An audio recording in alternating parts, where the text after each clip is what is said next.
Terrence Mann getting the start as a rookie here. We'll talk about his story. It's a great one as the game progresses. The ball is up. The game is on. In this league, you have to be able to win nasty games. Last night it didn't work, but for the most part, the Clippers can do that just because it's simply the way that they're built. Trez coming into tonight had made 82 shots. All of them had been in the paint. Redick with a seductive ball fake, flings the three and knocks it in. And that's 3.5 to play in this first quarter. Pelicans by 1. Williams for 3. It is well short. Gets his own rebound. 14 placed back on the clock for New Orleans.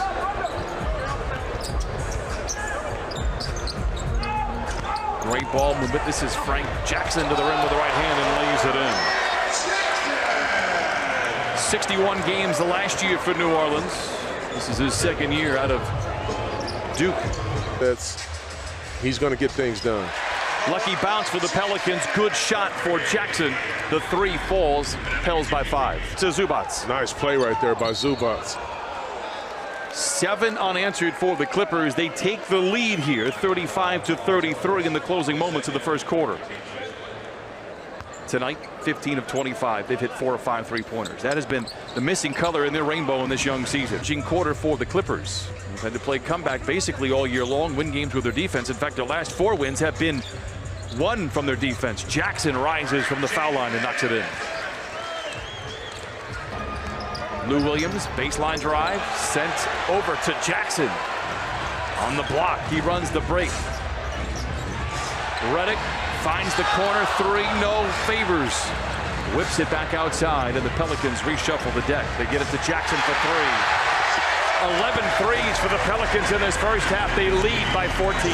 Chris Hero being a secondary playmaker. He's does such a good job right there in that situation. Holiday tiptoes his way to the cup, misses, gets his long rebound and sends it back to Jackson.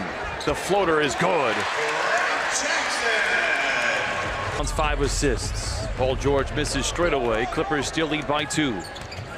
Alexander Walker, the rookie, gives it to Frank Jackson for a mid-range jumper that is good, and we are tied at 92.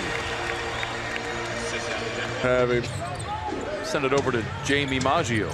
Brian, you talk about Lou Williams being a fourth quarter general. During that timeout, he's saying to some of the younger guys that are on the floor with him right now, you guys, this is a close game. Just keep doing your jobs. I got you. Letting him know he's got his teammates back. Big shot by Frank Jackson to tie it up at 108. Spurs are down by 3. Frank Jackson for 3. Got it. Miscommunication again. This is just these guys really trying to get to know one another. I mean, you have to make a full rotation on that play if you're the Clippers. I mean, you got a shooter and a shooter on the weak side. Lou Will has stayed in the corner. Didn't know if Paul George was going to go back or X out into the corner. I mean, it's just a tough play. Big-time play right here by Paul George. Making a big-time shot to close the gap to 3. But here you go right here. This is just a tough situation. Lou Will didn't know whether to go back or go to the corner.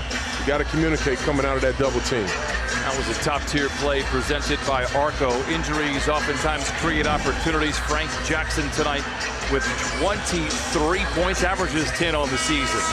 Well, I often tell people that ask about players that are reserves in the NBA, I say, no, these guys can really play. The opportunity a lot of times just hadn't been there. You look at Frank Jackson tonight, you look at Rodney McGruder tonight, the average fan might say, these are just average players. No, these are not average players. These are really good players that made the NBA that don't get the opportunity every single night to be the guy. McGruder, a lot of guys played well tonight, just couldn't come up with the win. Turnover ends it for the Clippers. 132-127, the Clippers fall to the New Orleans Pelicans.